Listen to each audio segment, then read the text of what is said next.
día. En el día de hoy vamos a tratar acerca de estadística descriptiva para variables cuantitativas. Mi nombre es Cristian R. Mejía, soy médico asesor principal de SOSEMUR y maestrando de investigación en epidemiología de la Cayetano Heredia. Bueno, las variables cuantitativas son aquellas como edad, hemoglobina, peso, talla, que tienen múltiples respuestas a una misma pregunta y nunca se debe analizar como una variable categórica por la infinidad de respuestas que pueden tener algunas de ellas.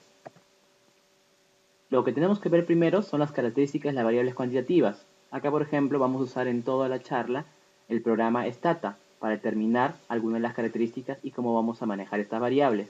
Por ejemplo, acá con el comando sum, edad, que es mi variable, coma detail, me van a salir una serie de características de esta variable edad. Por ejemplo, me sale los percentiles. Percentil 1, 19, o sea, quiere decir que el 1% de los datos tiene las edades hasta 19 años. Percentil 10, que hasta el 10% de los datos tiene hasta 25 años, etc. Así, por ejemplo, percentil 50, o más conocido como la mediana, nos dice que el 50% de los datos tiene hasta 45 años. Y así sucesivamente. Los valores más bajos, esmaltes, donde tenemos acá, por ejemplo, 17 años, 19 años, 20 años son los valores más bajos que tenemos en esta base. Y los valores más altos, donde tenemos los más grandes, por ejemplo, 81, 83, 85 y 86 años, estas personas con esta mayor cantidad de edad. Tenemos acá también la cantidad de observaciones, 151 de esta base, la media, que nos da 44.36 años, y con su desviación estándar, así como la varianza, el sesgo y la kurtosis, que vamos a ver más adelante para qué sirve. Entonces, una vez que ya sabemos las características de cada variable cuantitativa, ahora tenemos que determinar su normalidad. ¿Qué es su normalidad? Es cómo se comportan estos datos en el general, en el global, para según eso ver cómo se analizan para el bivariado y multivariado.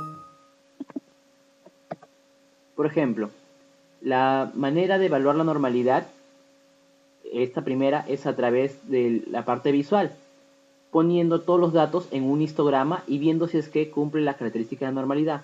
¿Cómo es la característica de normalidad?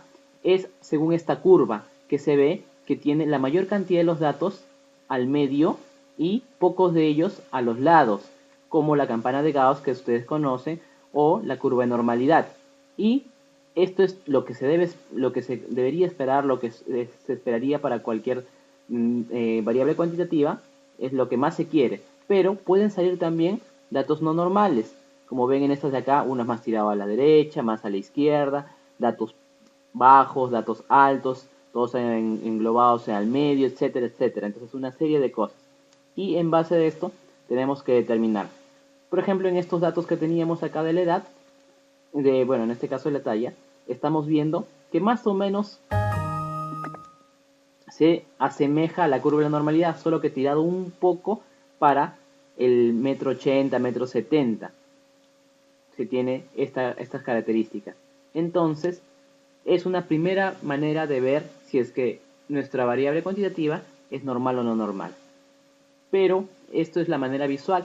Muchas veces es no confiable, depende de las corrientes. Algunos dicen que sí, con esto basta, pero tenemos que ver otras maneras. Segunda manera es para ver las características de esta variable.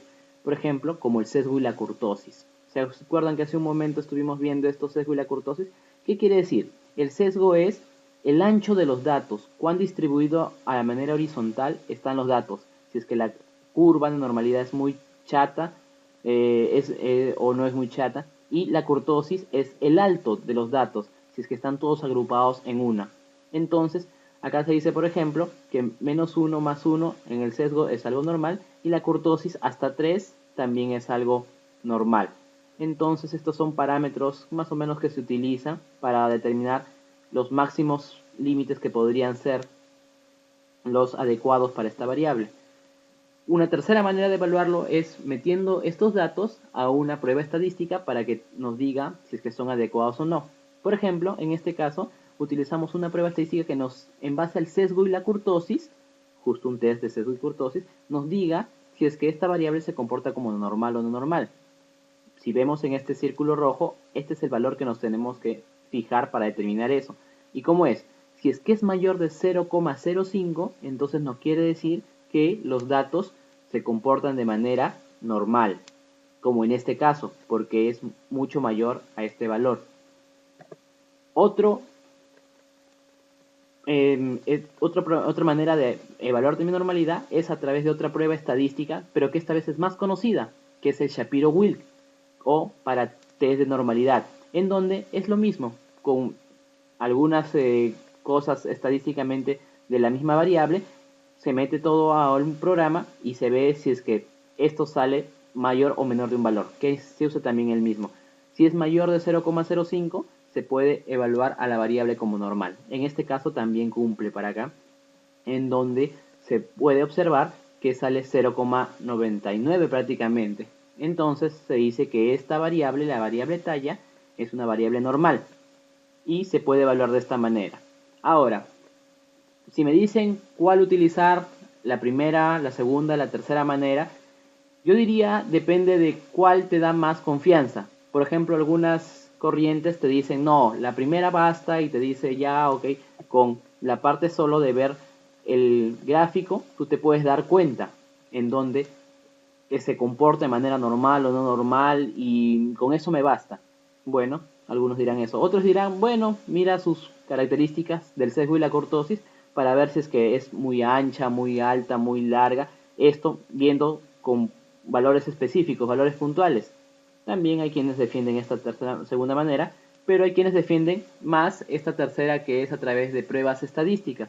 Sobre todo la muy usada como el Shapiro-Wilk, en donde te dice ya con una prueba estadística, bueno, pasa a este punto y estadísticamente entonces es normal o no normal. Esto depende de cómo lo vas a analizar la variable, pero tienes que tener un proceso. Lo bueno es que si utilizas, por ejemplo, una prueba estadística como el Shapiro-Wilk, puedes introducir en una misma corrida varias de las variables que tienes. Por ejemplo, acá hemos introducido la edad, la talla, el peso, etcétera. Y ves como algunas de ellas salen normales. Por ejemplo, la talla, que sale mayor a 0,05. El FEV 2575 también sale mayor a 0,05. Y así como la hemoglobina y la saturación parcial de oxígeno. Estas cuatro, si ustedes pueden observar, han salido mayor a 0,05. Significa que las podríamos analizar como variables cuantitativas normales y todas las otras como no normales. Después de eso ya vendrán siguientes clases que te dirán cuál analizarle en cada uno de los casos y con qué pruebas estadísticas, sobre todo para la parte bivariada y multivariada. Pero hasta el momento acá lo que hemos tratado de decir es cómo se debe evaluar una variable cuantitativa. Bueno, otros puntos a considerar cuando evalúes una variable cuantitativa es, algunas corrientes dicen, perfecto, tenemos una variable que es normal, pero ¿qué pasa ya cuando yo la cruzo con otra variable en análisis bivariado, por ejemplo, en análisis multivariado? Entonces, yo digo, continuará, seguirá siendo normal, porque recuerden, se divide unos datos para, por ejemplo, en este caso, si queremos ver cómo se comporta la saturación de oxígeno según hombres o según mujeres, entonces yo tenía, si se acuerdan bien, acá que tenía un valor que me decía que era normal. Todos los datos de saturación de oxígeno se comportan de manera normal. Pero, ¿qué pasa si es que yo lo quiero ver según dos categorías de una variable? Por ejemplo, masculino y femenino. Entonces divido unos datos para masculino y otros datos para femenino. Entonces, ahí dicen algunas corrientes. Entonces tú también tienes que analizarlo según cada uno de estas categorías, si es que sale normal o no normal. Por ejemplo, acá al dividirlo y hacer el Shapiro-Wilk para masculino y el Shapiro-Wilk para femenino, ambos salen normales. Entonces se puede utilizar correctamente la prueba T-de-Student o alguna prueba paramétrica, porque fue así. Si es que alguno de ellos hubiese salido no normal, tendríamos que optar por otras pruebas no paramétricas, que ya se verán en siguientes clases. Pero este es un punto muy importante que algunos consideran y dicen, no, tienes que ser muy riguroso en tus pruebas y determinar si es que toda la variable se comporta como normal o no se comporta como normal. Otro punto también importante es el teorema del límite central. ¿Qué es el teorema del límite central? Se aplica cuando las variables cuantitativas han sido extraídas de un muestreo, de un grupo muestral, de un tamaño muestral adecuado, en donde tú has agarrado toda una población a ciertas personas de manera aleatoria. ¿Y qué nos dice eso? Que cuando tú tienes los datos de una representatividad muestral, con poca cantidad de esos datos, ya esos datos se acercan a la normalidad. ¿Y cuánto es este límite? A nosotros en la maestría nos enseñaron que 30. Entonces, al tener ya 30 personas que te den su edad o los valores de hemoglobina o su valor de saturación, ya con eso basta para tú decir, bueno, para mí esta variable cuantitativa cumple porque me ciño al teorema del límite central. Esto es un teorema, recuérdenlo, esto no es siempre ley. Lo ideal sería analizarlo paso a paso como lo hemos visto, para en base a eso, uno, caracterizarlas a las variables y dos, poder utilizar según cómo nos va a servir mejor para la estadística bivariada y multivariada. Entonces, lo que hemos podido apreciar en esta clase es cómo se analizan las variables cuantitativas. Recuerden que hay mucho más detrás de ellos, no es tan fácil como las categóricas, que das las frecuencias y los porcentajes y punto. En cambio, para las variables cuantitativas tienes que tener mucho en cuenta, sobre todo si es normal o no normal. Bueno, me despido de esta clase con una frase en italiano que un amigo me compartió, en donde dice que la gente te dice que no es normal y se responde, ¿qué diablo vuole serlo? ¿Qué diablo es ser normal? Y eso es como una filosofía acerca de qué quiere decir ser normal. Para nosotros en esta clase, como han visto, ser normal es cumplir algunos parámetros según la vista, el histograma, según el sesgo y la kurtosis o según las pruebas estadísticas. Pero qué diablo vuole serlo va a depender de ustedes. Gracias.